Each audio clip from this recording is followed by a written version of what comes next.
Perspective, focus on small businesses on Wednesday.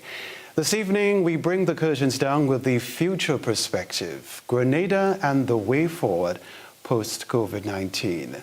Live with us via Zoom, the return of Lydia Courtney Francis, General Manager of the Communal Cooperative Credit Union, and the son of the soil, a leader par excellence, Dr. Nicholas Earle Brathwaite, who is joining us from the USA. What a delight. Ladies and gents, good evening, and thanks so much for spending the time with us. Good evening, and thank you very much. Thank you. Thank you very much. I'd like to invite Lydia Courtney Francis to introduce our keynote speaker, Dr. Nicholas Earle Brathwaite, at this time.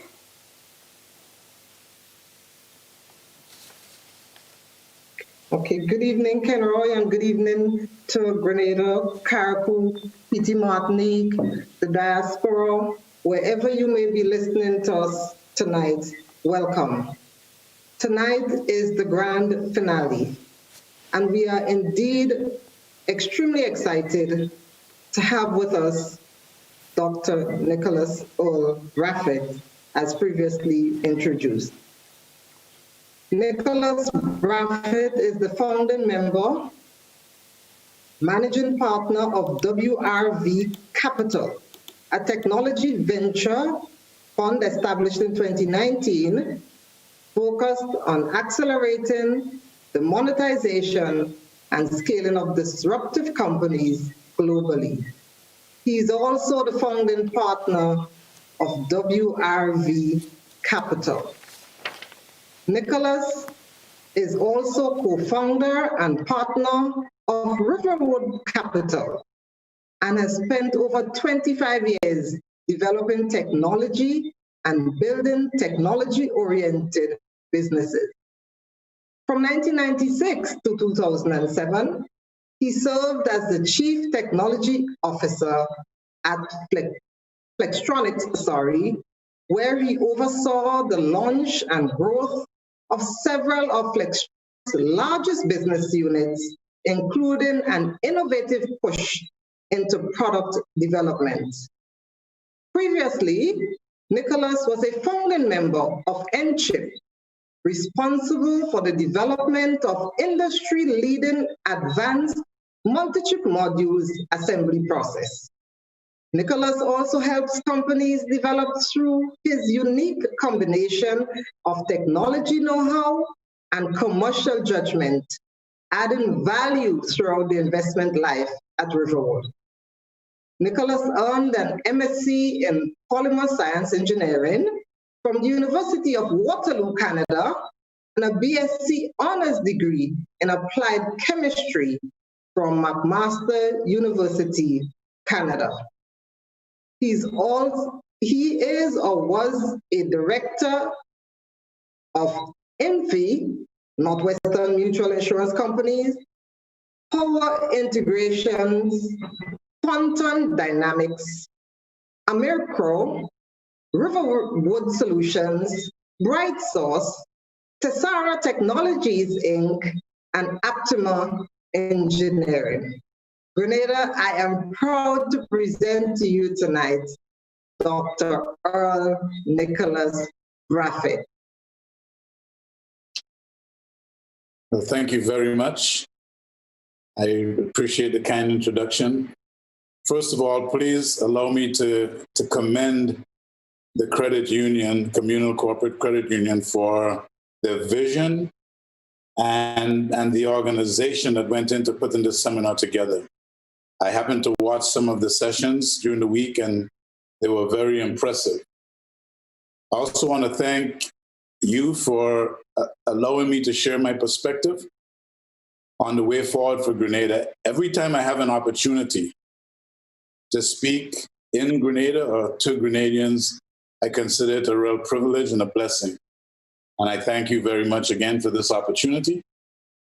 I hope that this seminar and the presentation that I will make today will help catalyze some genuine efforts to change the economic trajectory of Grenada and transform our economy.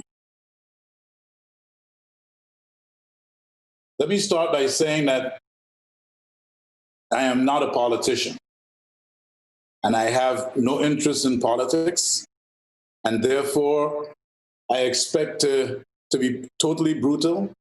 I will make no attempt to be politically correct. I am also not an economist, so the perspective I share will not be based on economic theories, but this perspective I share is influenced and informed by my experience as a global business executive who have built and managed companies employing over 300,000 people in more than 30 countries, as a venture capital investor and private equity investor whose firms have invested over $2.5 billion in over 100 companies in 12 countries, and as an entrepreneur who has started several businesses, some of which have grown to over $1 billion in revenues. And being a board member and sitting on many boards and watching how decisions are made and how companies are built. But most importantly, I am a Grenadian, born and bred, and I have a deep desire to see significant improvement in the quality of life of ordinary Grenadians. I was born in Carriacou, and we moved to Montmoritz when I was about 3 or 4 years old, and then to the town of St. George. I'm a past pupil of Montmoritz Anglican Primary School and PBC, Presentation Brothers College. So in other words, I am an ordinary Grenadian just like anyone else. Before we talk about the future, it's important for us to spend some time looking at where we are and a little bit about where we came from.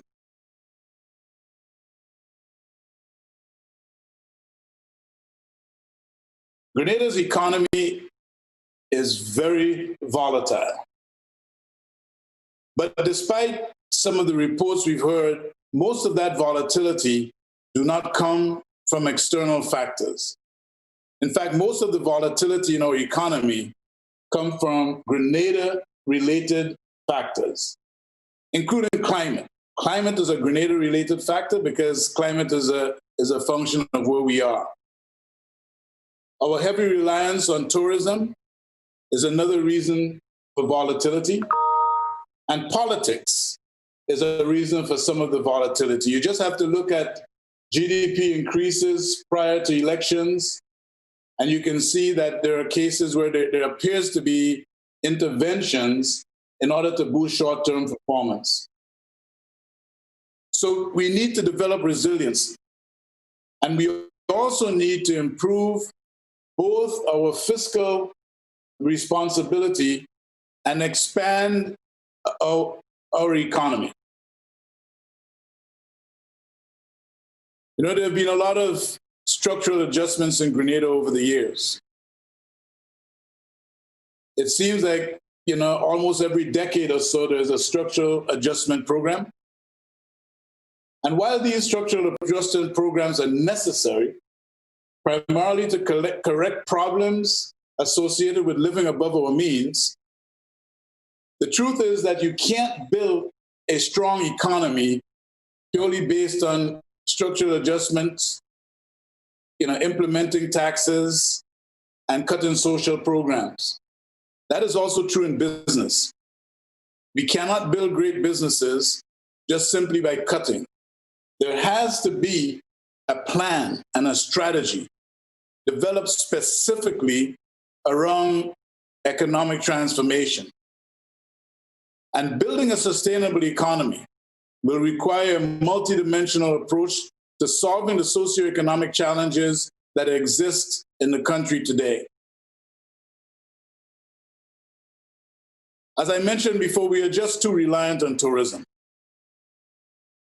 Tourism accounts for about 55.8% of GDP directly and indirectly, and account for a very high percentage, almost 70% of our employment, again, directly and indirectly. Agriculture accounts for under 7% of GDP. and contributes only 11% to direct employment. In addition, most of our lands are not optimized for agricultural use. Our irrigated lands today is about 2 square kilometers, which is less than 1 square mile. So we have less than 1 square mile of our agricultural land that's irrigated.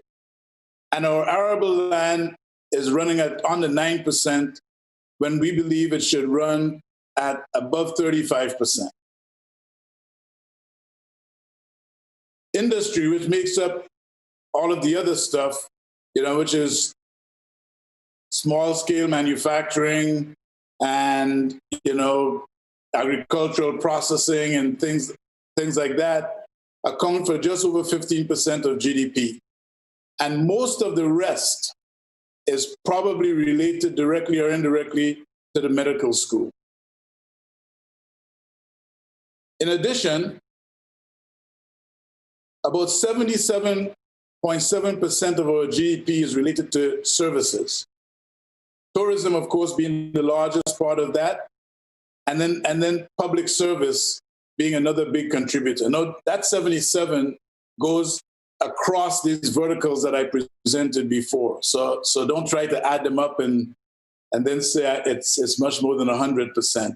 The tourism, agriculture, and industry is taking a vertical look, and services is taking a horizontal look. The reason this is important is not because services is bad. I actually think a service industry is not bad. But recognizing that services is a big part of our economy, there needs to be more programs in place to improve the quality of our service across all business sectors. And sadly, I don't think we spend enough time and attention on that. We need to eliminate the risk to our greatest asset. Our greatest asset is not the beautiful beaches that we have or the wonderful rainforests. Our greatest assets are the people of Grenada. But sadly, I think one can argue that over the last few years, that asset has been a declining asset. And it's been a declining asset because of low productivity levels and a scarred workforce. Our pre-COVID unemployment rate, based on 2017 estimates from the World Bank and others, is about 24%. I've seen numbers that suggest it's probably a little bit less than that, maybe 20 or 19%. I don't want to spend too much time arguing as to whether or not the World Bank is accurate or the government's figures are accurate. Actually, it doesn't matter that much. Whether it's 20% or 24%, it's too high. And it is expected that post-COVID, we will probably see that unemployment rate rise probably as high as 50%. Many estimates are assuming between 40 and 50%. There's another factor that I think is important that doesn't always get highlighted. These unemployment rates are average rates. And unemployment around many of our young people are very high. If you look at unemployment among our young people, it's been over 20% for the past decade. And for low-skill nationals, it's very high. It could be as high as 40%. For skilled nationals, probably closer to 20%. But there's a big gap between unemployment among women, especially young women, and unemployment among young men. Unemployment among young women is significantly higher than among young men. And I believe that part of the reason for that is because young men fall back on traditional sectors such as construction when we have those opportunities, whereas construction in Grenada doesn't employ very many women, probably less than 10%. So we have to seriously address the unemployment problem, because associated with unemployment is low growth and a scarred workforce. A scarred workforce develops because if you have people who have not worked for a long time, like many of our youth, we have youth who are approaching 30 years old and have never worked, which means when they should be getting into the prime of their careers and productivity, they have never worked. And then we have a brain drain. The brain drain is a serious problem. One can argue that I'm a contributor to the brain drain to some extent, although in my case, I left Grenada when I was only 15 years old. But 80% of our high-skilled folks are leaving the country. So then here comes COVID. And it is believed that COVID and its ripple effects, especially its economic ripple effects, will amplify our challenges, but I believe it will also create opportunities. I have a quote from my friend Vinod Khosla, who is one of the co-founders of Sun Microsystems and runs a pretty large venture capital investment firm. And he's said several times that every problem is an opportunity, and the bigger the problem, the bigger the opportunity. But we have to be honest. COVID-19 did not create the challenges that we face today. The pandemic and its ripple effects have highlighted the challenges and have increased a sense of urgency for solutions to solving our economic challenges. COVID-19 is not likely to be a temporary phenomenon that we can just get through and then return to lives as normal. Andy Crouch and his colleagues, in an essay and podcast by the same name called Living Beyond the Blizzard, suggested that the pandemic needs to be treated as an economic and cultural blizzard and the beginning of a little ice age that is likely to cause a lifetime global shock, a once-in-a-lifetime global shock, resulting in changes that will affect our lives and organizations for many years. We need to respond, and we need to respond aggressively. Not responding to these changes will likely set us back even further and do so for many decades. But as I mentioned before, for every problem, there are opportunities. So the implications of COVID include tourism, which will change, the dynamics of which will change probably forever. We can see short-term and maybe even long-term reduction in remittances due to high unemployment in places like the United States and the UK. And inflation could be a significant factor as not only due to the COVID-19, but as governments respond with stimulus packages. And this will have an impact across all of our lives. And there will be paradigm shifts associated with the way people do business, and even the university and other universities, whether people choose to study in a classroom or to study online. I want to add a point here on the universities, because COVID, again, is not the fundamental cause for universities having to take a look at online versus in-class training. The internet started driving that a long time ago, but universities have been slow. You know, many years ago, even when I went to school, the repository for knowledge was within the walls of a university. Most of your education, most of your knowledge came either from books that were in the university libraries or from professors at the university. But with the internet, that has changed. In fact, many students in high school and beyond get a lot of their learning from the internet and not from the university libraries or even from their teachers. So these changes were things that had to be considered, or should have been considered a long time ago. And I sit on the board of an educational organization, actually it's a graduate school that is going through this as we speak and struggling with it because they have waited too long to take action such as this. And many schools are in that position.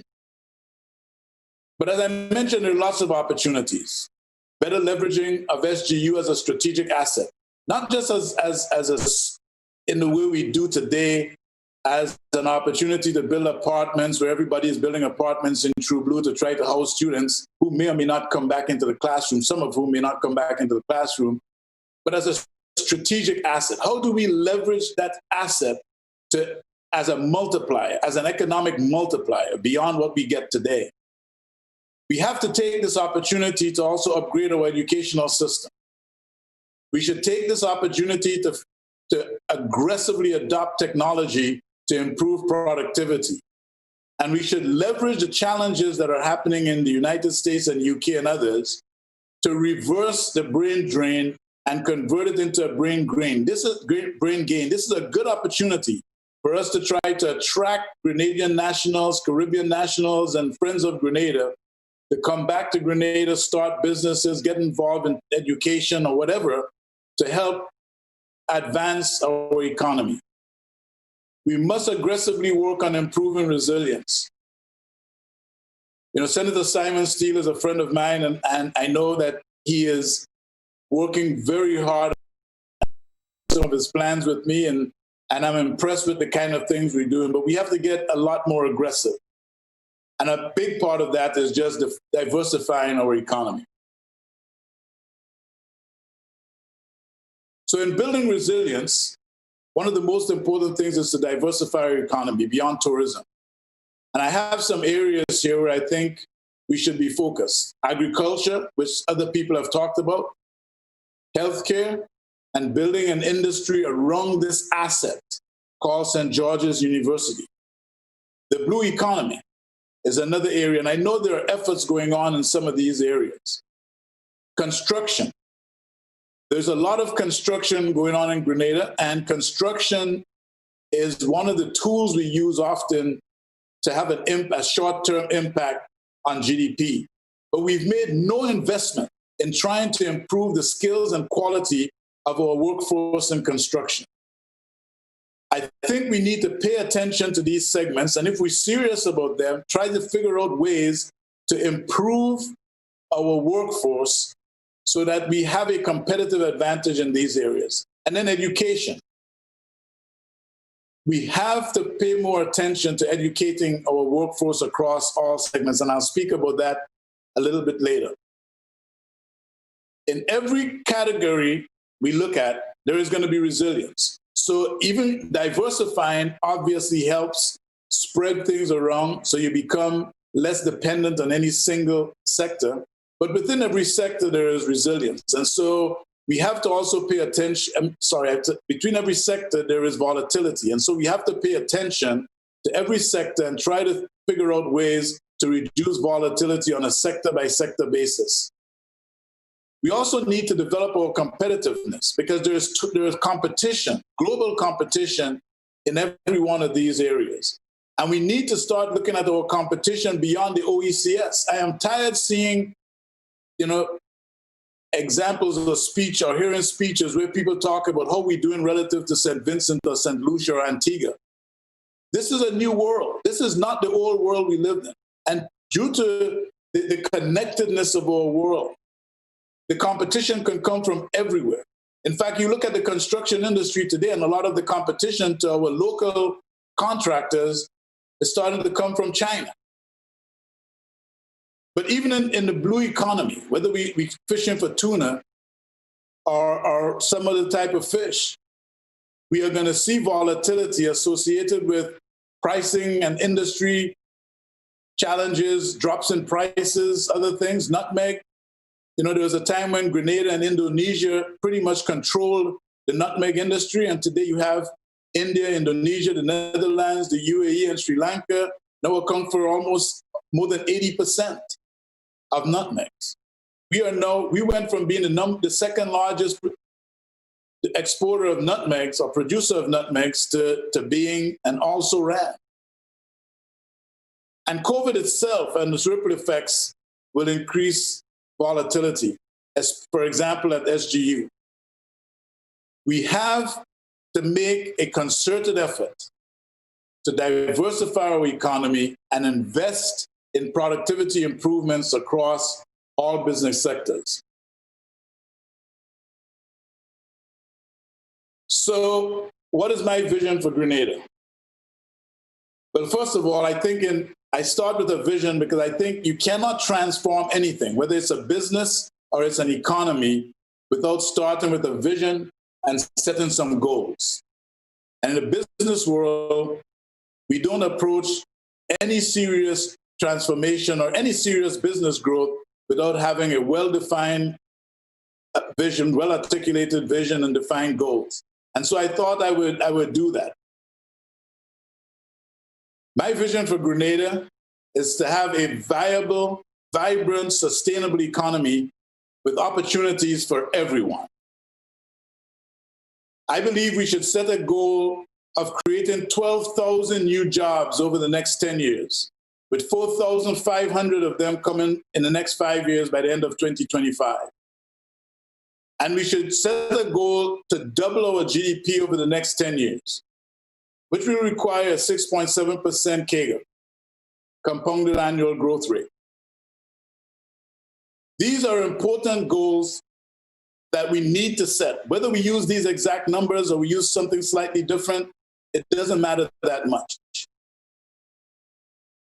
I would also like to see a Grenada where the youth are motivated and they have opportunities for skills development and real wealth creation. And where poverty is eradicated, along with dependency, especially dependency on politicians.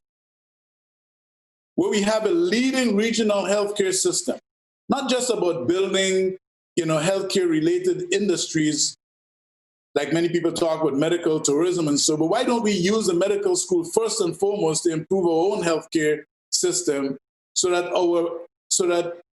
our citizens have better healthcare?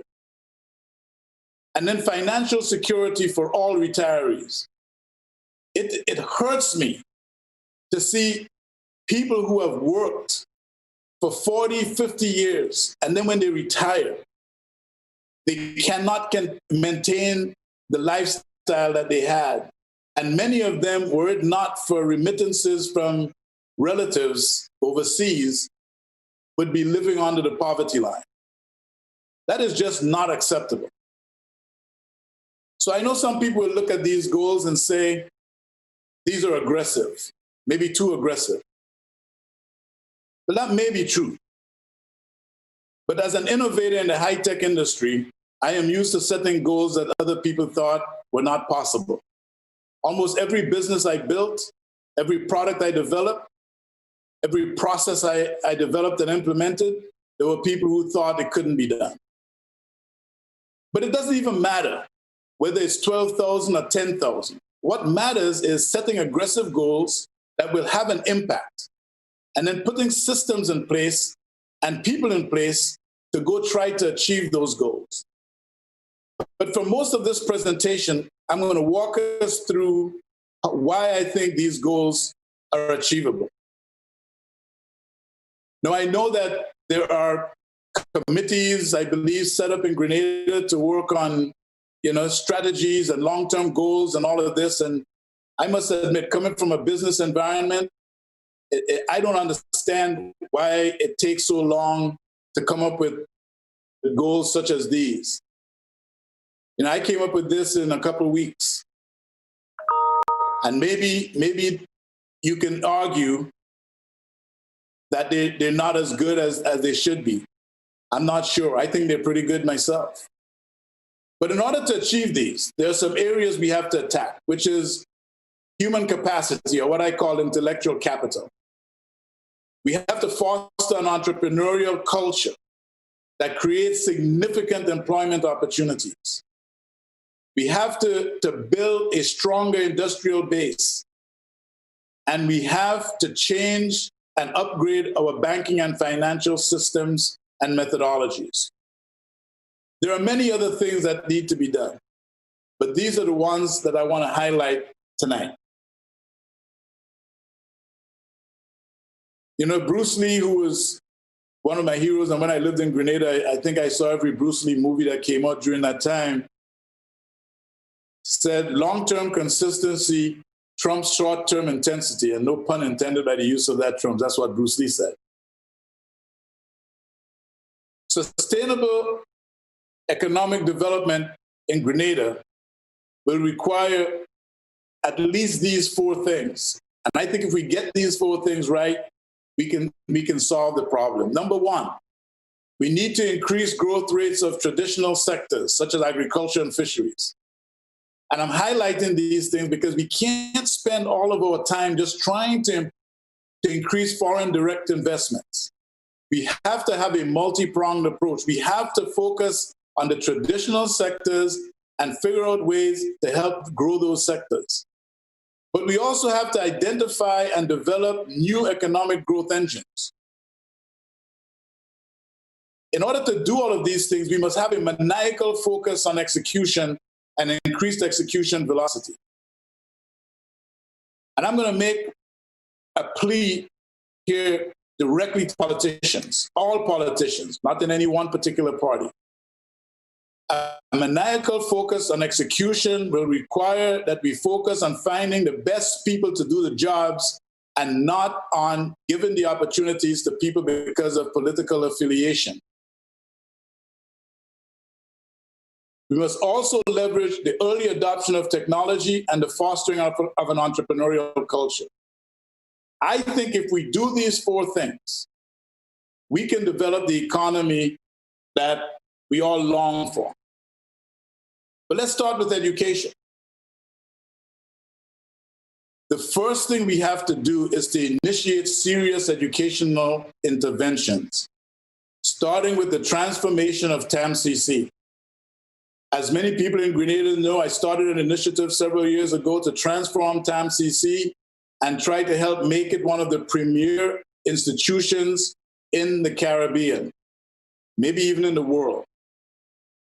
That is still something we need to do. Things didn't work out the way we thought it would, but we were able to get one of the top universities in the world to come and help.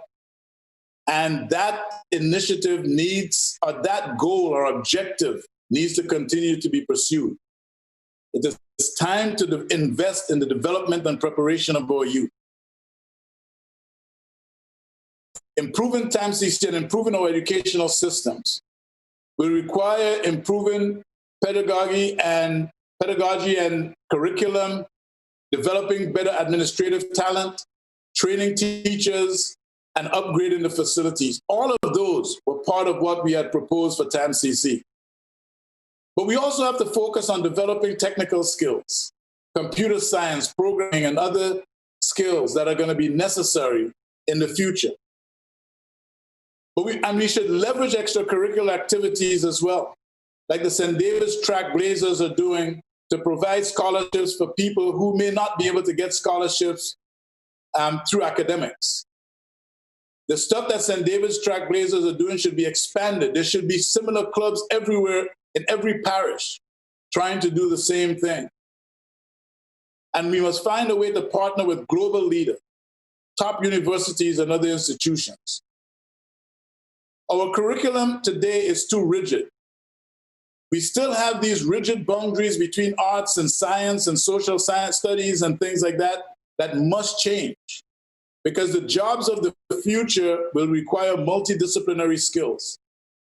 The jobs of the future will require a combination of science and humanities in a way that most people never imagined. A music producer will require a combination of science and music, environmental science, geography, economics, political science, and chemistry, artificial intelligence, linguistics, statistics, psychology, augmented reality or virtual reality, programming and design, and architecture, art, and science. These are just a few examples. We also have to focus on increasing performance and competitiveness globally. I would like to see us get to the point where the top universities in the world are seeking out Grenadian scholars because they want Grenadian scholars to be part of the system, and they're willing to give Grenadian scholarships to come to their school. You know, we started a program in Barbados several years ago called SPICE, which was started by my friend, Professor Cardinal Ward, and which our foundation is a major financier. And that program has created some outstanding opportunities for our young people. We now have 12 students from that program at MIT, I think 3 or 4 at Stanford, several at Harvard, and University of Waterloo, and other top universities in the world. We can develop programs in the Caribbean, and in particular in Grenada, that give our students a competitive advantage and create an opportunity for them to get into the best universities in the world. And that is important. Today, just merely having a university degree is not enough. That was okay 20, 30, 40 years ago. Today, many people have university degrees, and companies are looking for people who can make a contribution almost immediately. And Grenada, we need that as well. How many students have we sent out who got university degrees and came back and were not well prepared to make a difference in our country? We have to get people not just to get university degrees, but to get degrees and get trained in a way that they can come back and make a contribution. And the people locally, those of you who are managers and directors, and so you have to give the young people an opportunity to make a difference. And we must enhance employability, even for those people who do not go off to university. At TAMCC, we matriculate about 1% of our population every year. There is no better way to impact the workforce and develop intellectual capital than investing in TAMCC. But we're not going to get there without having the right leadership. I gave an example here of the kind of thinking we need to employ that leverages the St. George's University. Take nursing. Grenada should have a world-class nursing program that starts at TAMCC, and then where people have the opportunity to either go directly from TAMCC into the nursing field or go on to SGU to get Bachelor of Science degrees or advanced nursing degrees that can help significantly upgrade the quality of our medical systems in Grenada, but also provide opportunities for them throughout the Caribbean. And I know there's already some of that, but we can use more. And as we work on scholarship programs, let's target certain areas that we believe are consistent with our economic strategies and try to develop relationships, for example, with universities in India for software, universities in Israel for agriculture, universities in Korea for marine engineering, and Florida for marine sciences. Let us be deliberate about how we go about making this difference, because if we're not, nothing much will happen. We have a digital divide, but we can bridge it. We have a large poor population. About 38% of our population are estimated to live below the poverty line. But the percentage of internet users is too low. And there are many reasons for that. Median household incomes in many poor communities is less than $10,000 a year, EC. Many households just cannot afford to pay the $600 or $900 or $400 or whatever it is per year for broadband services. The cost of computers in Grenada at $2,000 or $1,500 is beyond the reach of many people. And extending the physical infrastructure to the last mile is not viable for many of our service providers. And this puts a lot of our community, a lot of our people at a disadvantage. But I would like to propose a way to solve that problem. I would like to propose the creation of a not-for-profit people's partnership that is professionally managed with executive leadership and a credible board of directors, where the government of Grenada and other development organizations who are supportive will lead by providing seed funding, and where Grenadian businesses will put in some money to help cover base costs of broadband service to some of these communities. And I personally, through our foundation, will also participate in helping to finance this. And then we can ask Grenadians in the diaspora to sponsor internet access for specific communities. For example, if we found 100 Carriacouans in the United States and the UK who are willing to donate $100 a year, just $100 a year, We can fund community access points for all of Carriacou. I would like to see ideas like this. You might not like my idea. If you have a better one, fine with me. I'll jump on that bandwagon any day. But instead of just sitting around and talking, we need to take action.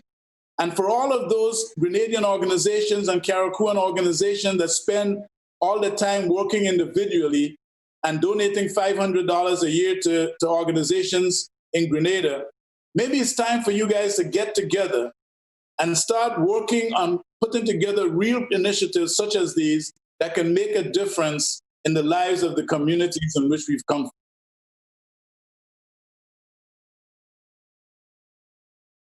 If we are going to increase our workforce, we need to build a better foundation for businesses to thrive.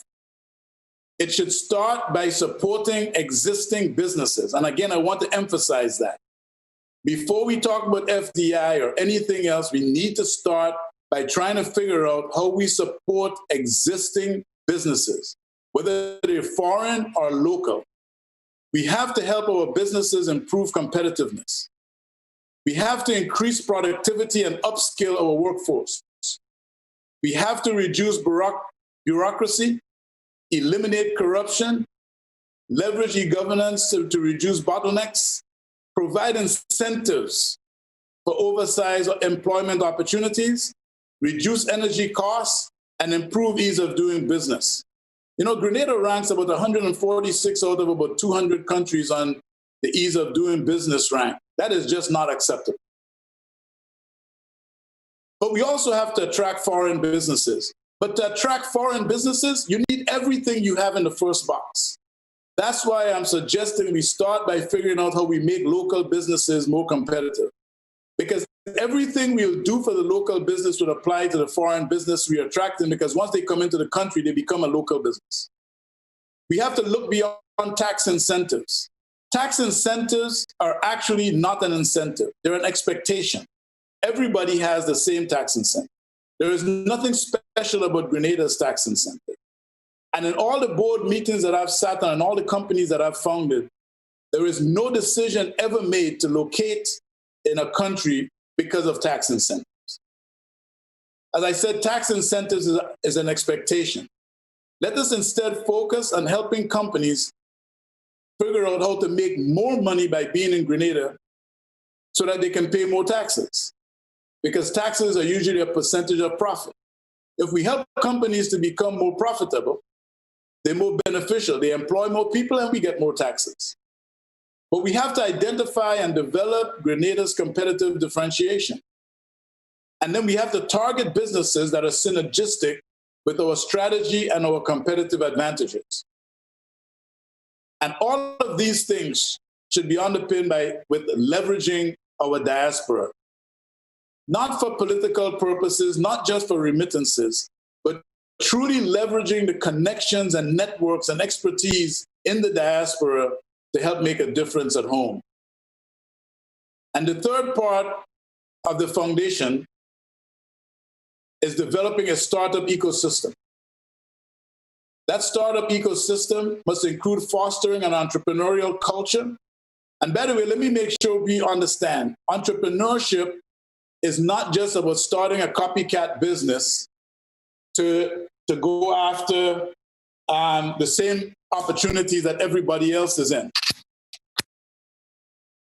Entrepreneurship should result in an increased pie, an increased size of market, or increased services that grows the economy. We have to make banking accessible for startup. Today, banking is accessible only to people with collateral. We have to have seed or angel funding platforms. We should try to set up entrepreneurial exchange programs and match accredited private investors, attract global talent where necessary, because we can't do this all on our own. We have to develop our ICT infrastructure, and we have to upgrade our systems and processes across the board. So remember I said Let's create 12,000 new jobs over the next 10 years, starting with 4,500 by 2025. You know, in the minister's talk last night, he mentioned about, I think, creating 400 and something new jobs, and I don't remember how many years. And that's good. Creating jobs, that's always good, but it's not enough. We're not thinking big enough. We should not be satisfied with 400 jobs over 3, 4, 5 years or whatever it is. We need to, if we're going to solve our problems, we need to be creating, 4,000 plus jobs by 2025 and 12,000 jobs in the next 10 years and make this economy so vibrant that everybody wants to be part of it. So let's walk through how to do that. Let's start with existing businesses. How can we work with existing businesses to scale and get them to employ 1,500 more people over the next 5 years than they have today? But here's a plan. We currently have over 4,500 registered companies in Grenada. Over 4,500. I've seen numbers much larger than that, but the minister said last night 4,500, so I'm going to use that number. All we have to do out of that 4,500 is get 100 of them and work with them to understand what those companies need in order to scale, and then provide the infrastructure and the support to help them to get there. If we get 100 companies to hire 15 more people each over the next 5 years, we will have 1,500 more jobs. That is 3 people per year, 3. We just need to get 100 of over 4,500 companies, 2% of them, to hire 3 people per year more. And we can add 1,500 jobs over the next 5 years just with our existing businesses. Then we should try to attract some larger enterprises. And I'm suggesting that over the next 5 years, we try to attract 2 to 3 larger companies with the possibility for hiring up to 400 or 500 employees each. And I believe if we do that successfully, we can probably get another 800 jobs. Then let's get some smaller companies. And let's see if we can attract 4 or 6 smaller companies, including hotels and agri-processing businesses. And see if we can get those companies to add 1,000 new jobs. And then startups. And you will notice that I'm putting the bigger emphasis on our local businesses. 1,500 of the 4,500 from existing businesses, 1,200 of the 4,500 from local startups. And you might say that's a lot. And it's a lot because we haven't been able to do it before. But this is absolutely doable. It will require us to find, over the next 5 years, 40 to 50 startups with the capacity, with the capability of employing 1,200 new employees. So how could we do that? Well, here's a plan. We just need 5 of these businesses to grow to 60 employees. So over the next 5 years, we just need to get 5 companies of all of these startups to grow to 60 employees each. Now, you might say that's a lot.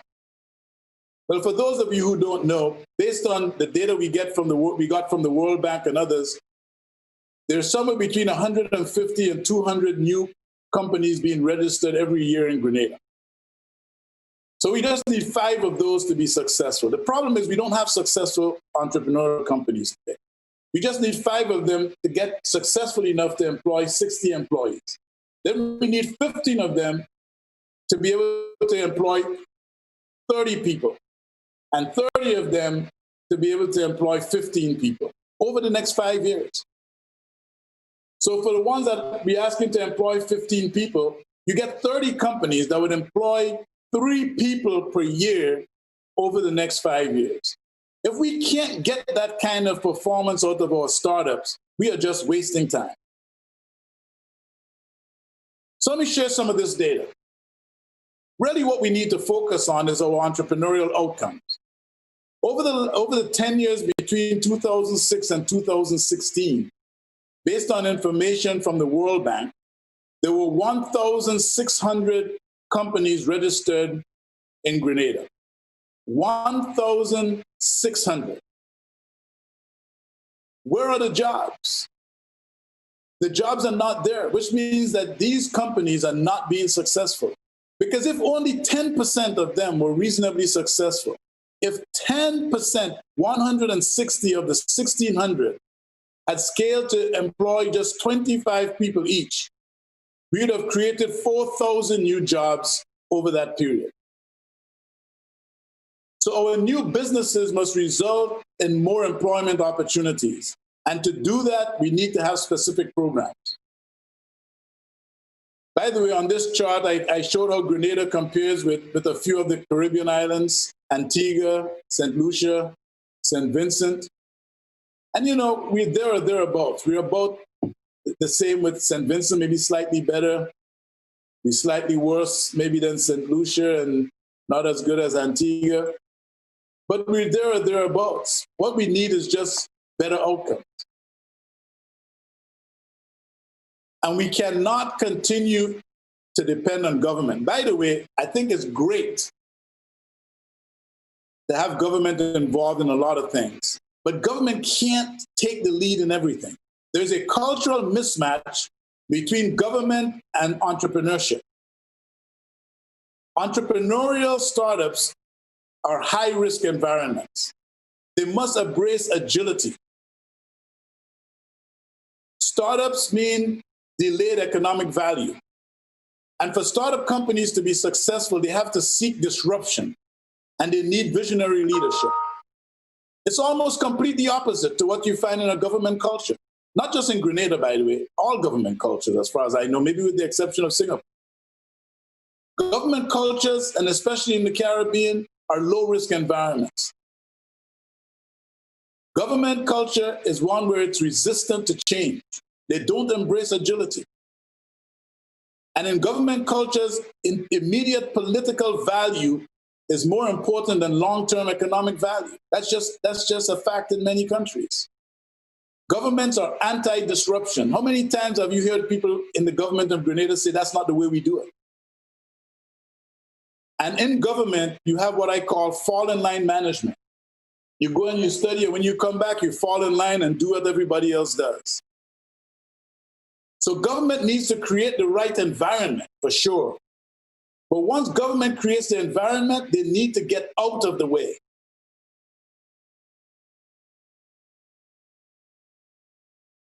Incubators. I am tired hearing about incubators, and I have to, first of all, apologize to my hosts at Communal, because I know they're talking about incubators. Incubators is a wrong idea. In fact, that's passé.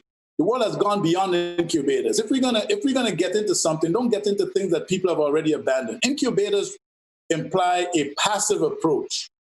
You think about the chicken being hatched and the fowl sitting on the egg. Incubators represent a passive approach. Incubation is not the solution.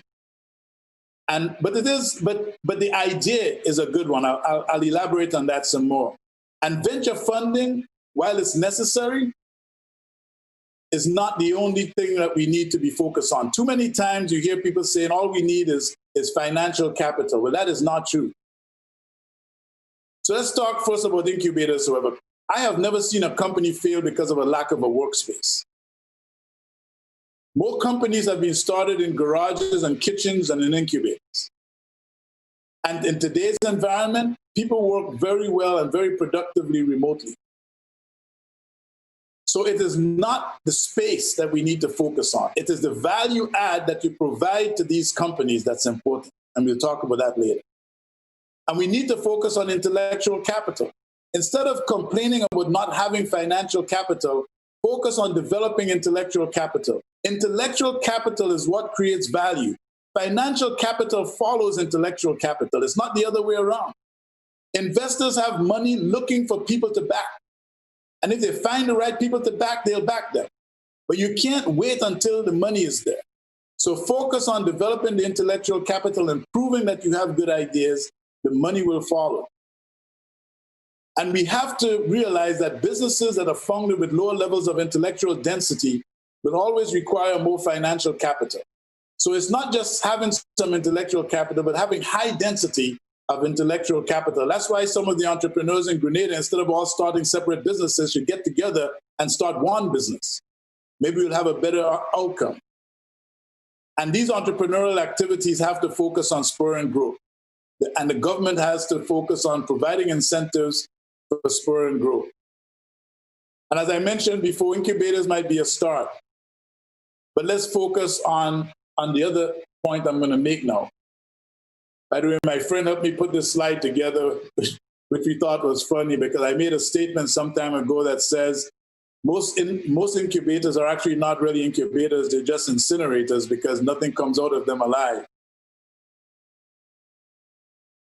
So what does it take to increase entrepreneurial success? First of all, let's study this growth curve. This is a typical growth curve that most people who study business would see. This represents what people believe is a growth profile of businesses. And it's wrong. I know the textbook and so say that, but that is not how businesses grow. This is how businesses grow, ups and downs. What I call the harmonics of growth. And if you could eliminate or reduce the harmonics of growth, you can get to a bigger, more successful company in a much shorter time. And we need to work on reducing the harmonics of growth, because companies don't fail because they run out of money or because they couldn't get money. Companies fail because of the reason why they ran out of money or the reason why they couldn't get money. And I compare that to somebody dying. A person dies when their heart stops, but not everybody dies from heart failure. So we need to focus on eliminating or reducing the harmonics associated with growth, because you fail when you go into one of these dips and you can't get out. So I suggest we focus on building an impact center. Instead of calling it an incubator, call it an impact center, or what some people in Silicon Valley call an accelerator. I like impact center better because accelerator looks like we're just copying everybody else. And let this impact center be a hub for entrepreneurs with access to the kind of support they need to improve global competitiveness and capital efficiency. Let's help with access to markets. Bring in mentors, especially from the diaspora, who can help with access to markets, with go-to-market strategy, with operational support such as supply chain optimization and financial management, with talent acquisition, with organizational structure, and help understand the competitive landscape and market opportunities. People in Grenada have approached me several times with great business ideas they think they have, and I had to point out to them that everything they were talking about already existed. We need to have people involved who can help these companies. So instead of just setting up an incubator, let's set up the place, let's get some computers and so, but let's also provide 360 support to help these companies scale. We need to develop sustainable agriculture. I'm not going to spend a lot of time in that because there are other people who've talked about that. And sustainable agriculture must involve our youth. By the way, you'll see me talk a lot about investing in our youth. I believe it's really, really important to invest in our youth. I believe that my generation of Grenadians have failed Grenada. Many of us have gone overseas and studied and not come back, like myself, and others have returned. But instead of returning to make a difference, they've returned to curry favor with politicians to get political handouts instead of focusing on making a difference. Let's focus on the youth, and let's give the youth the tools to make the difference that our generation didn't make. If you want to attract youth to agriculture, you cannot perform agriculture the same way that we did in the past. We have to leverage technology, we have to follow best practices, we have to improve access to credits, And we have to invest in infrastructure. As I mentioned before, there's just not enough irrigation, for example, in Grenada. Infrastructure cannot just be feeder roads. And then we have to increase our value add.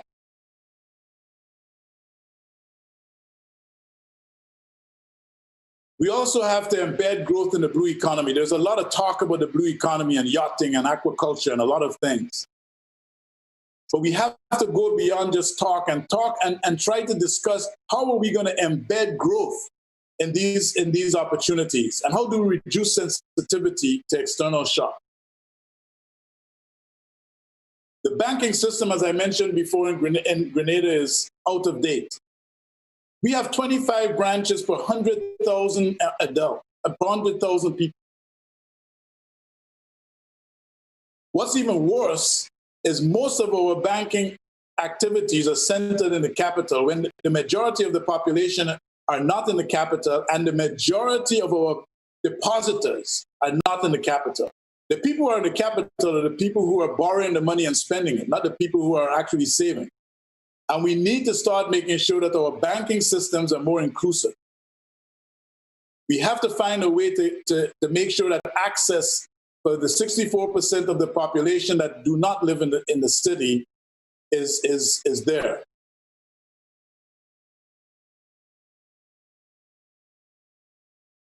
As I mentioned before, we have to leverage intellectual capital at SGU better, and in the interest of time, I'll try to not spend too much time on that. And we must institutionalize a data-driven, maniacal focus on execution. Ideas are great, and as Steve Jobs said, ideas are great, but they're worth nothing unless they're executed on. Execution is the key. Too many speeches are made and then dusted off a few years later and made again, but no focus on execution. Let's focus on execution and get our best talent to be involved. And I believe if we do these things, we'll achieve this vision for a vibrant, sustainable economy with opportunities for everyone. 12,000 new jobs over the next 10 years, with 4,500 of them by the end of 2025. Doubling of GDP, a motivated youth, hope for a better life, and hope for skills development and wealth creation. We could eradicate poverty and dependency. We could develop a leading regional healthcare system and financial security for our retirees. And we plotted here, we modeled what we think Grenada's economy is likely to look like if we don't do that. So the purplish line, I don't know how it might show up on your screen, but the first line shows our growth rate up until 2019. And in 2019, our GDP, I think, was about 1.2 billion. COVID, the impact of COVID means that 2010 is going to have a decrease. And there's talk about whether that decrease is 8% or 14%. I've seen all those numbers. We've modeled it here at 12%. If we take action now, we can change the trajectory of our economy, which will follow the top or green line, and we can have a $2 billion economy in 10 years. If we don't, we are likely to follow the bottom line. And the difference between those two is about $3 billion of incremental GDP over that period. I believe this is doable. I know it's aggressive. I know it's ambitious. And some people might even say it's audacious. But I believe transformation and innovation is not driven by reasonable people. I have been called unreasonable many times, and I consider that a compliment, because innovation and transformation are driven by unreasonable people. Thank you very much. All right, thank you so very much, Dr. Nicholas Earle Brathwaite. Masterful, deep 101. I'm touched. I'm inspired as well to move forward in confidence. After the break, we're going to have the conversation relative to Dr. Brathwaite's presentation, so feel free to chime in with your questions and comments. We're live. This is Development Agenda 2020, Post-COVID-19, Impact and Opportunities, a special mini-series of the Communal Cooperative Credit Union. We'll be back after these words.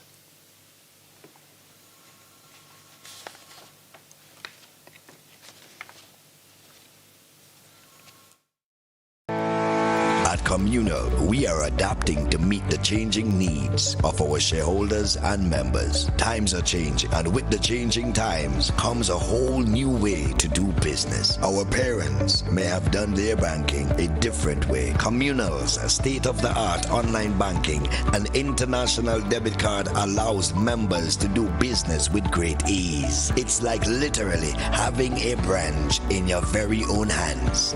Need a loan? Apply online from the comfort of your own home anywhere in the world, and your request will be dealt with remotely. Want to transfer between your accounts or another shareholder? No wait time for transactions to update. Voila! Who needs receipts when you can receive them via e-statements on your mobile device and save the environment? Not a communal member?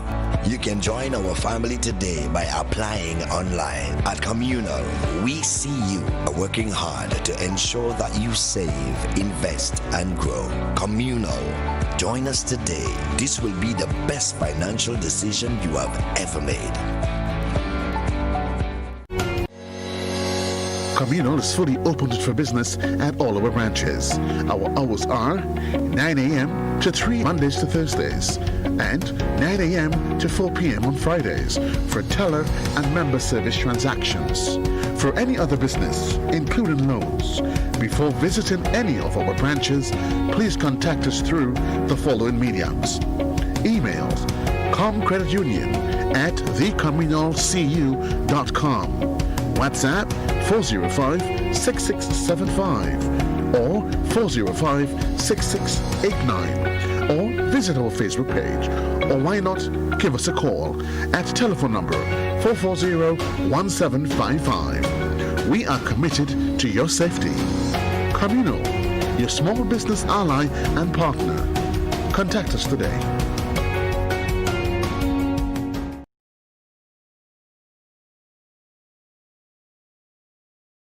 It is important to know what your road signs and markings means. The zigzag lines means you should not park in the marked area. Parking is allowed inside the solid white lines on the edge of the road. Remember, look out for pedestrians.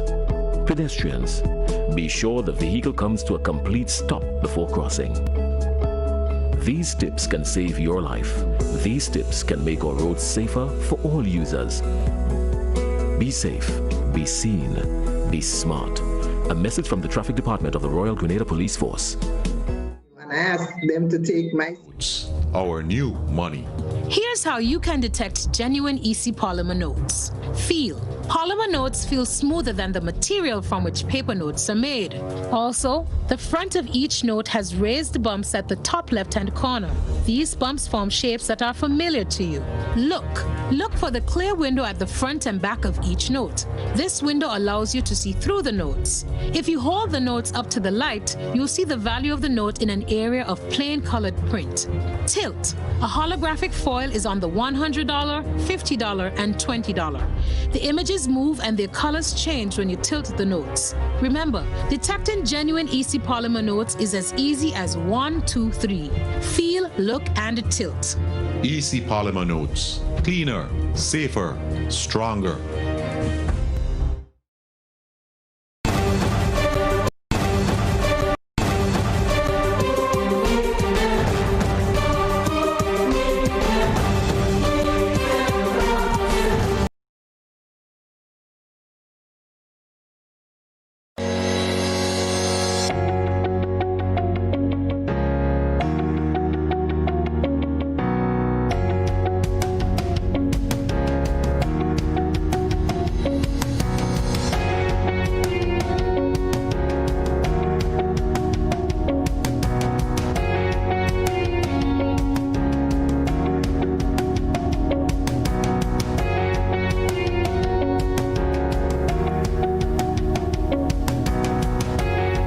welcome back to the fourth and final episode of Development Agenda 2020, Post-COVID-19 Impact and Opportunities, a special live mini-series of the Communal Cooperative Credit Union. This evening, the spotlight is on the future perspective, Grenada and the way forward post-COVID-19. A while ago, we heard from our keynote speaker, Dr. Nicholas Earle Brathwaite. He joins us via Zoom from the USA. Of course, we are going to have the interactive session now. This is your moment to connect with us, 440-1252. You can also touch base with us by way of social media, specifically the Facebook page of GBN Television, as well as the YouTube channel of the Grenada Broadcasting Network. We have our first caller. Good evening. Yes, good evening, Mr. Kenroy Baptiste, and good evening to Dr. Nicholas Earle Brathwaite. I am very, very much delighted to be able to listen to what he had to say. That was a lot of information that he gave out tonight. And I am a person that loves to write. So while he was speaking, I was taking notes. So one of the things that he mentioned very early in his presentation has to do with the need for the unemployment situation to be looked into or to be addressed. One of the things that he said is that there are youth in their 30s who have never worked. He also said that 80% of our high-skilled persons are leaving the country. He also said that COVID-19 did not create the challenges that we are facing today. COVID is not likely to be a temporary situation, meaning we will just not return to normalcy. That was some of the things that he said. But I just want to go back to the aspect of the unemployment situation, especially with emphasis on the youth. Well, as far as I could remember, there are a very large percentage of youth, especially young men, who does not take their education seriously at all. So what you find happening is that some of these young men, they might drop out of school, they might finish secondary school, do not go on to TAMCC, do not try to further their education. And so what you will find happening is that a great percentage of these young men, young ladies too, but a greater percentage of young men, they're on the block, they're getting themselves involved in all sorts of deviant behavior. And you'll find right now that Richmond Hill Prison is, well, full to capacity right now. And so the question I would like to ask Dr. Nicholas Earle Brathwaite is, who is responsible for that? Who is responsible for the high unemployment situation, especially with relation to the youth? I would really like for him to answer that question. Okay, thank you so much, caller. Dr. Brathwaite, who's responsible, in your view, for the high unemployment situation facing our youth? But I think it's hard to just say any one person or group is responsible. Obviously, the government has to take the lead in solving the problem, but the government by itself is not the only responsible party. All of us have a role to play. But I think, I'm not a social scientist, but I think a lot of the problems that we see with young people not finishing school and hanging out on the blocks and getting involved in trouble, I think a lot of it is tied to unemployment. If you put yourself in the shoes of a young person, if you go into school and you see the people above you go to school, they go to TAMCC, they come out and they can't get a job and they're just hanging out on the blocks anyway, why would you be motivated to go to TAMCC, to come out and do the same thing? Or when you see people go out to university and come back and not able to get a proper job, why would you be incentivized to go to university? I think if we solve this problem of creating more jobs, like I'm suggesting here, massively solve the problem in a massive way, I think we can solve a lot of these other problems. By the way, one of the things you have is you have more women, more young ladies graduating from high school than men, and you have more of them going on to university than men. When you look at unemployment among young women, the percentage is higher than unemployment among young men, based on the statistics that I've seen. So I think fundamentally we have to work on solving the unemployment problem. And I think if we solve that problem, we can solve a lot of the other social issues. I think we have to, and setting goals like this, whether it's aggressive or not, it helps to bring hope to people that there's going to be something better in the future, as opposed to the way it is now, where people have given up. But government has to lead, but it's not only government's responsibility. Right. Collective responsibility. Okay, we have another caller online. Good evening. Welcome to Development Agenda 2020. Moderator, and good evening, Mr. Brathwaite. Mr. Brathwaite, you didn't only congratulations, should I say first, and may God bless you, sir, as a Grenadian and a true son of the soil. Listen to this. You didn't only speak, you preached. I was moved here, Mr. Brathwaite. Listen to the things that a son of this here soil can say about our country and his vision for the future, having made it out there, but with work and commitment, with discipline, dedication, and all that it takes to reach where you reach. May the Lord continue to bless you. Thank you very much. A lot of the things that you said, I share these views. In a way, I've expressed them here on public radio from time to time because I make my noises occasionally. Mr. Brathwaite, but one thing I've found out, and this is where I want to direct my question to you as an honest Grenadian. I've found out that our little country here operates on a constitution. You see, I want to revive Grenada.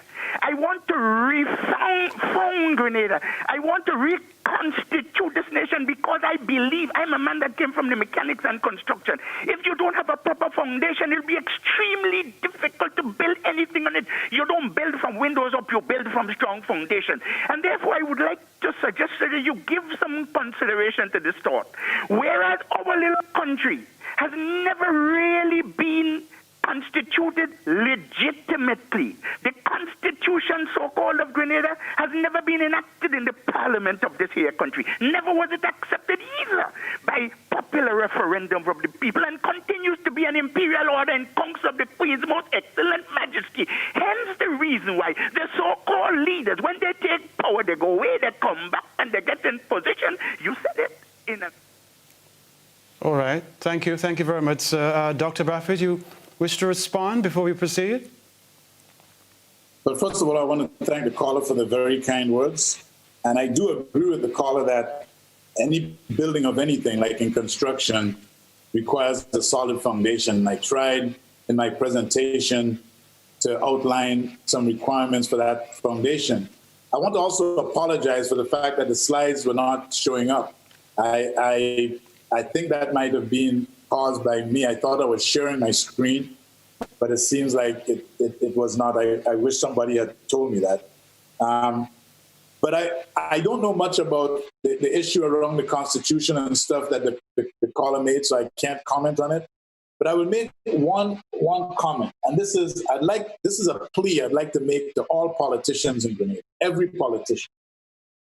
Let us focus on accomplishments for winning elections and not on politics.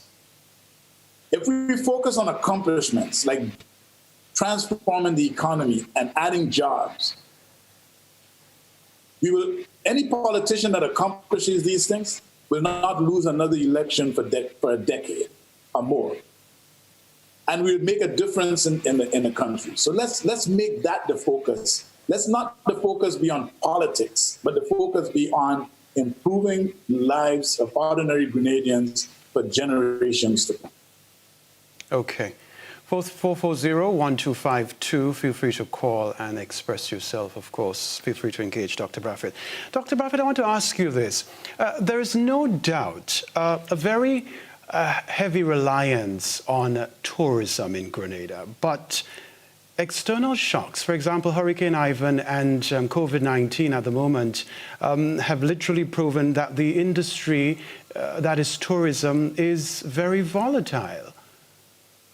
Why do you think we continue to head in that direction when there is everything which suggests that we need to diversify, we need to look at other areas to grow the economy? Because it's easy. One of the laws of physics says that an object at rest will remain at rest unless it's acted upon by an external force, and an object in motion will remain in motion unless an external force interacts with it. And I think that's true of life. You know, it's easier to just continue going along the way that we go. There's no need for vision. There is no need for execution. There is no need to reorganize. And that seems to be the way we operate. I mean, you look at our governmental structures, you look at our ministries, you look at the things we do, and it's the same as it was, you know, many, many years ago. You know, if we're serious about economic growth, we have to organize around economic growth, and it takes work.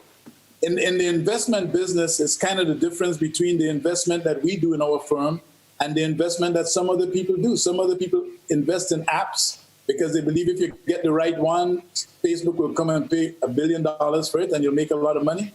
And we invest in what is called deep tech. We invest in the technologies that are necessary to drive future trends, the chips to make artificial intelligence happen, or in, you know, fundamental new capabilities around hydroponics or new energy systems and things like that. But that's hard work. And it's easier to just keep what's there and go along than to try to figure out how to add to it and change it. And, you know, it comes back to the culture, the difference between the government culture and the entrepreneurial culture that I talked about. Okay. I think it's comfortable. It doesn't require vision and it doesn't require execution, really. Okay. Doesn't require vision, doesn't require execution. We have another caller online. It requires some execution, but it doesn't require any change of execution strategy. All right. We have a call online. Good evening. You're live. Good evening. Thank you. I'd like to thank and congratulate Dr. Can you hear me? Yes, we're hearing you clearly. Good. I thank and congratulate Dr. Brathwaite for his presentation tonight. I want to say that I think I'm one of the 100 or 1,000 persons he proposes who would return home and reverse the brain drain. I've invested in education for the last 24 years. I'd invite him to join me. I've invested in agriculture and in tourism. My observation, to which I would like his comment, is that I think the current policies of the present government is so externally focused that, in a sense, medium or micro-level investors like myself as a returning national seem not to have the kinds of automatic support, and I don't mean automatic without any accountability, but the sorts of support that it seems that tourism investors have. Is it fair? Is it a fair observation on my part that there are many smaller or medium-sized nationals who are investing the way and in the sectors that you emphasize? But I think the policy emphasis seems to be away from that. Is that a fair characterization of the chasm between what you propose and what seems to be the current norm now? Thank you, caller. Dr. Brathwaite? Yeah, I must admit, I'm not sure I can give you a good answer to your question because some of the dynamics you're describing, I don't know that I know enough.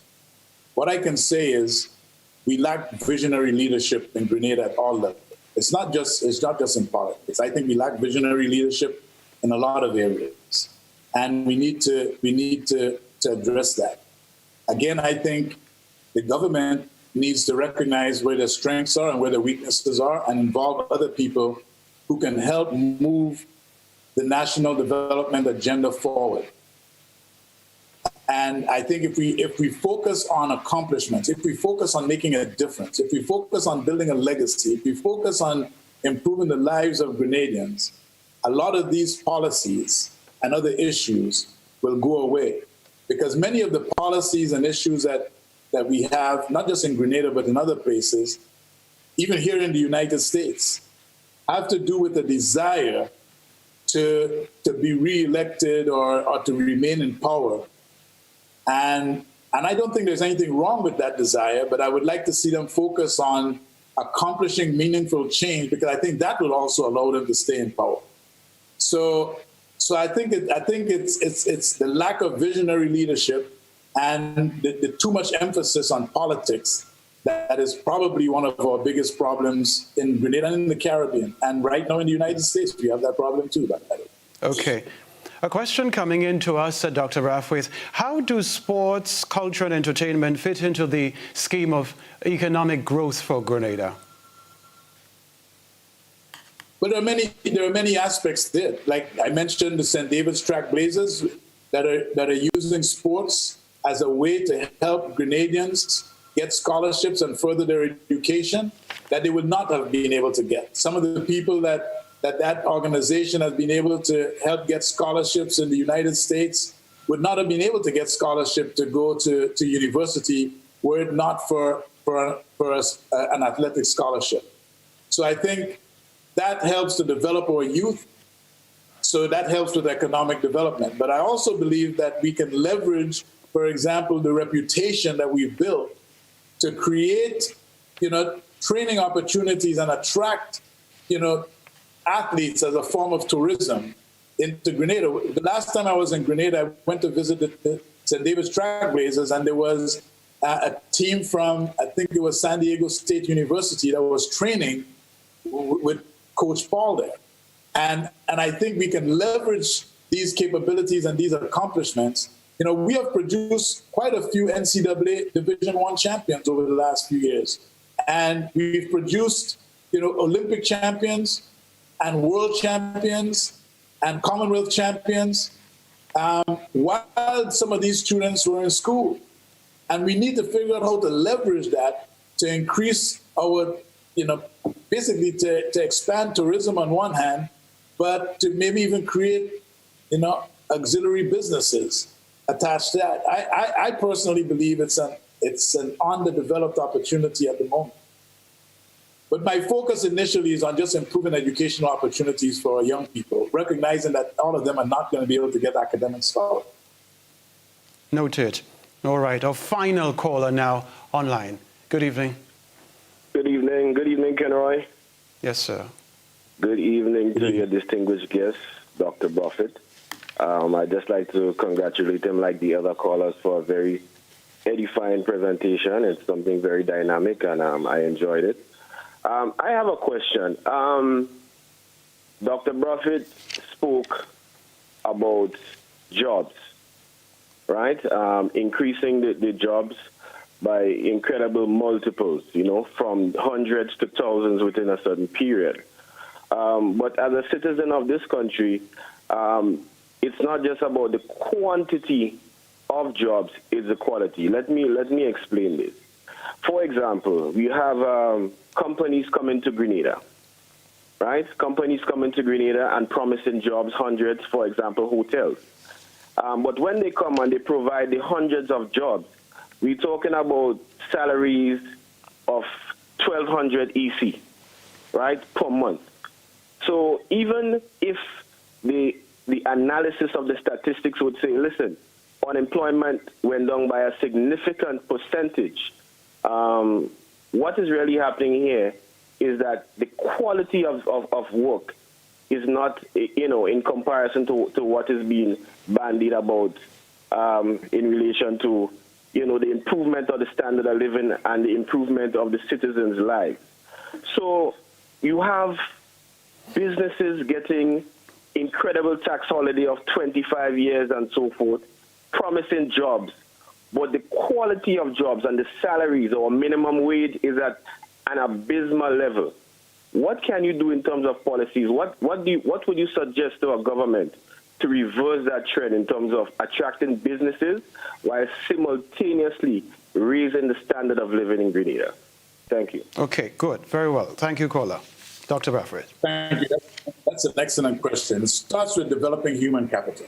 The fact is that most of the companies that we are attracting to come to Grenada today are not coming to Grenada because they believe we have best-in-class human capital.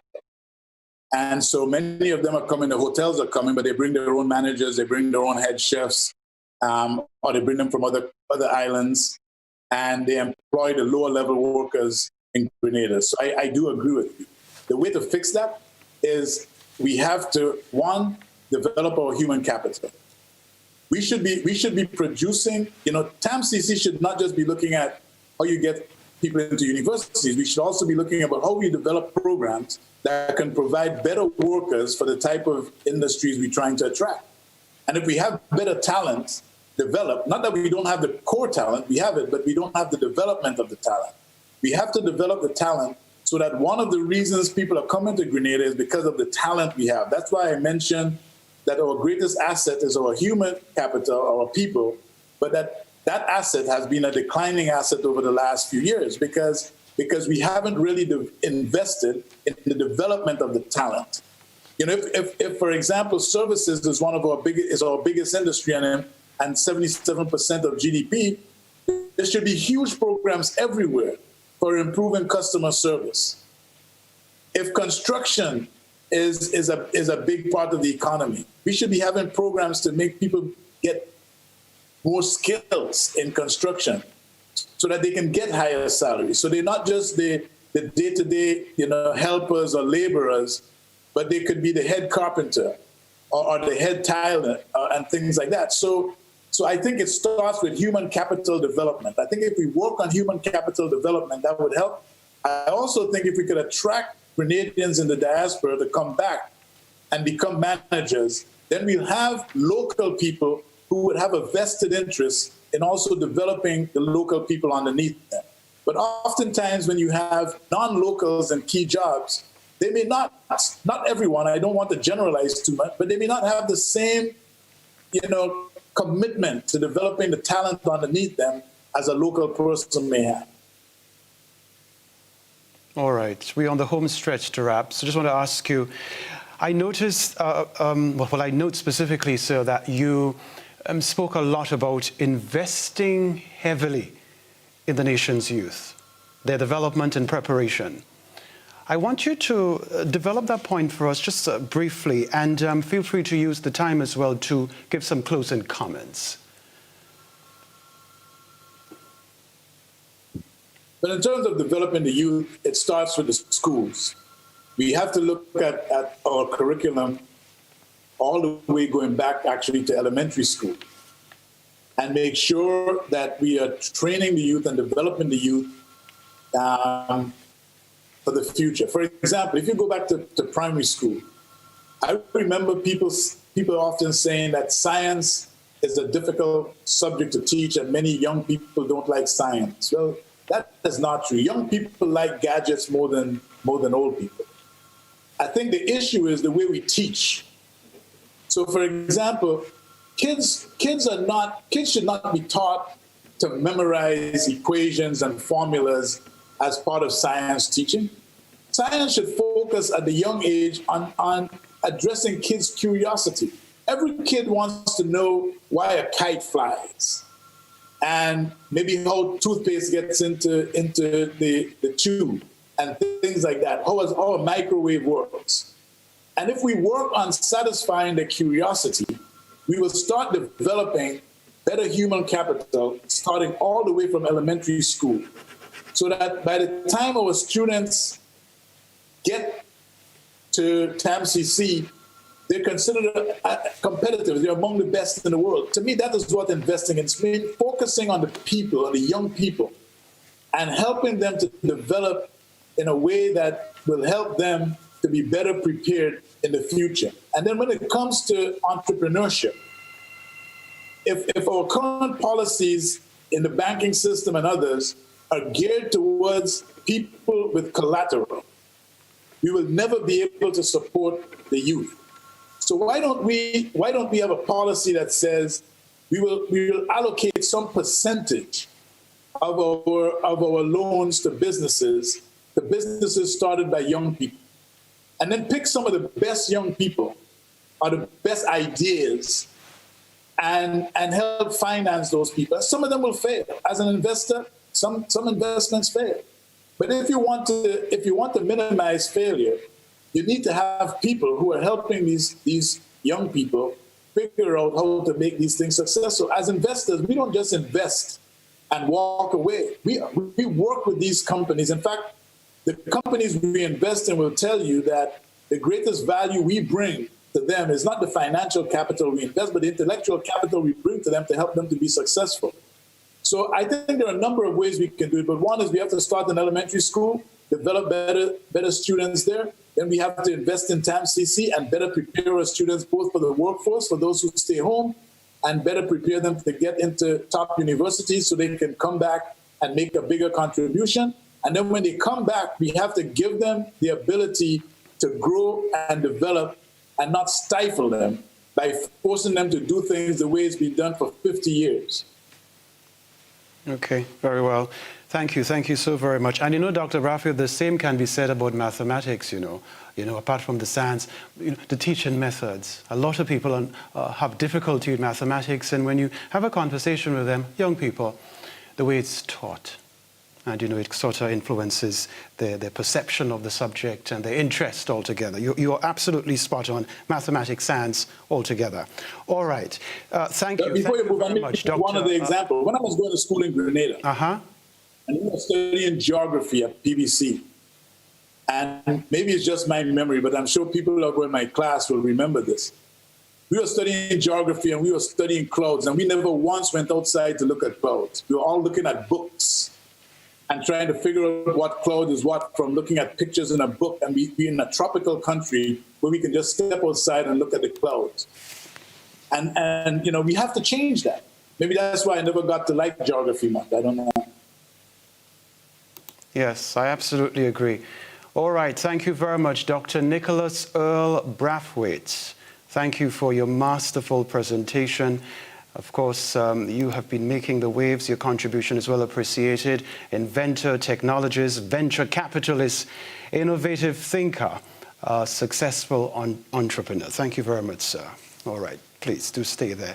Before we leave you, we cross to Lydia Courtney Francis. And thanks to all the people who tuned in to hear this talk. I hope that it was informative and you thought it was worth your while.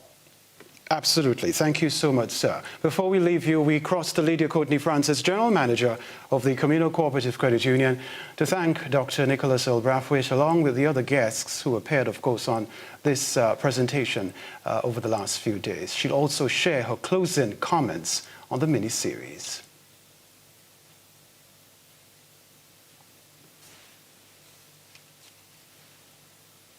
Yes, Mrs. Courtney Francis, you can go ahead. Yes. A pleasant good night to you again, Kenroy, our guest presenter, and to Dr. Nicholas Earle Brathwaite, and to all who are tuned in and have been tuned in over the past 3 days to this mini-series. On behalf of the Communal Cooperative Credit Union, it gives me great pleasure to close off tonight's program. This inaugural Development Agenda 2020, post-COVID-19 impact and opportunities, and headline tonight's Grenada, the way forward. We as an institution have seen the timeliness to create a platform engaging key stakeholders on this COVID-19 pandemic and the implications for our country. Our Tri-Island state and no doubt the rest of the world have experienced life anew with this health crisis. Because of COVID, one's safety now is an essential practice in surviving this pandemic. As such, it is also important to ensure that there is holistic well-being among our people. I want to say, and I'm sure most would agree, we had 4 captivating evenings of thought-provoking content that has set the foundation for this national discussion of the way forward. Each night, our expert presenters expounded on key topics that are a necessity to us all. We remember that we started with the psychological perspective, and we want to thank counseling psychologist, Mr. Josh Hector, the rural development perspective, and Senator Dunstan Campbell, Senator for Agriculture and Fisheries, and Dr. Stephen Fletcher, strategy consultant. And then on the third night, we heard from Honorable Oliver Joseph, Minister for Trade and Cooperatives, CARICOM Affairs, and Mr. Stephen Benjamin, Business Development at the GIDC. And tonight, Kenroy, tonight, we can say with absolute certainty that Dr. Brathwaite meticulously plotted the way forward. We consider tonight to be a blueprint. He spoke about the thrust is to bolster the backbone of the Grenadian economy. And Dr. Brathwaite has no doubt clearly articulated a myriad of avenues through which long-term sustainable development for Grenada can be achieved. Of course, we heard him about agriculture in the end. We heard a lot about that in this series, and that it is big business. To put it in his words, I recall him saying it is not just farming. He also spoke about the call for financial institutions, cooperatives like ours and others, to really have collaborative efforts and to invest to some extent without collateral. The efforts of collaborativeness and the role of these stakeholders have been clearly highlighted. So on behalf of the Board of Management, staff, members of the Communal Cooperative Credit Unions, tonight we extend our sincerest gratitude to all the expert presenters for the knowledge they imparted, and tonight to Dr. Brathwaite, and in this grand finale, as we termed it. I don't think Grenadians can forget some of the things he laid out. To the listening audience, we say thank you for tuning into our mini-series and the continued support of our credit union. To you, the Grenada Broadcasting Network, for producing this series on our behalf, and to all media houses and social media platforms who have broadcast this episode along the length and breadth of Grenada, Carriacou, and Petit Martinique. We thank you for this collaboration with us. Tonight, I want to say, Kenroy, that Communal is fully committed to this national conversation. You would have heard me outline at the beginning some of the outcomes we expect, some of the objectives we've set ourselves. We can truly say tonight that we have seen a template for the way forward for Grenada, Carriacou, and Petit Martinique. Let us show our strength as a nation in this post-COVID-19 impact and opportunities. We heard Dr. Brathwaite said it is not because of COVID, but it is because of what we've always done. Can we please look to doing something different from tonight? This is a call to action for Grenada. Let us all get together and execute. Execute. Thank you very much, Kenroy. Thanks to all of our presenters. Thanks to Grenada. Thanks to the Grenada Broadcasting Network and everyone else who in some way contributed to making this series what it was. Thank you again, and good night.